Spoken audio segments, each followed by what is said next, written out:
Bulletin లో breaking news చూస్తున్నాం. పోలవరం జిల్లా రంపచోడవరం డివిజన్ పరిధిలో పులి సంచారం కలకలం సృష్టించింది. ఇందుకూరు పంచాయతీ కొత్త వీధి గ్రామ సమీపంలో 3 పశువుల దూడలపై దాడి చేసి చంపివేయడంతో స్థానికులు భయాందోళనకు గురవుతున్నారు. పశువుల నష్టంతో పాటు పులి సంచారం కొనసాగుతుందన్న సమాచారంతో ప్రజలు ఆందోళన వ్యక్తం చేస్తున్నారు.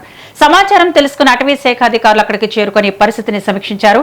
పరిసర ప్రాంతాల్లో పులి పాదముద్రలను పరిశీలించిన అధికారులు ప్రజలు అప్రమత్తంగా ఉండాలని సూచించారు. ఒంటరిగా అటవీ ప్రాంతాలకు వెళ్లవద్దని హెచ్చరికలు జారీ చేశారు.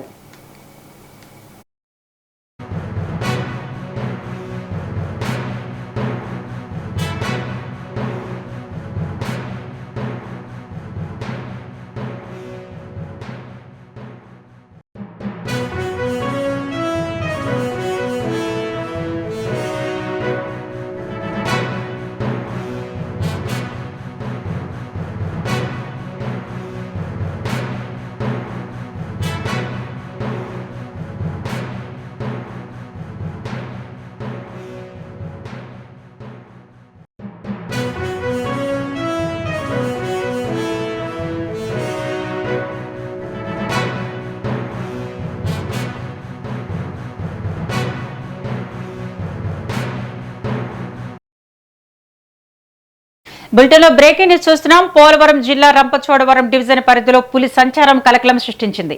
ఇందుకూరు పంచాయతీ కొత్త వీధి గ్రామ సమీపంలో 3 పశువుల దూడలపై దాడి చేసి చంపివేయడంతో స్థానికులు భయాందోళనకు గురవుతున్నారు. పశువుల నష్టంతో పాటు పులి సంచారం కొనసాగుతుందన్న సమాచారంతో ప్రజలు ఆందోళన వ్యక్తం చేస్తున్నారు. సమాచారం తెలుసుకున్న అటవీ శాఖ అధికారులు అక్కడికి చేరుకుని పరిస్థితిని సమీక్షించారు. పరిసర ప్రాంతాల్లో పులి పాదముద్రలను పరిశీలించిన అధికారులు ప్రజలు అప్రమత్తంగా ఉండాలని సూచించారు. ఒంటరిగా అటవీ ప్రాంతాలకు వెళ్లవద్దని హెచ్చరికలు జారీ చేశారు.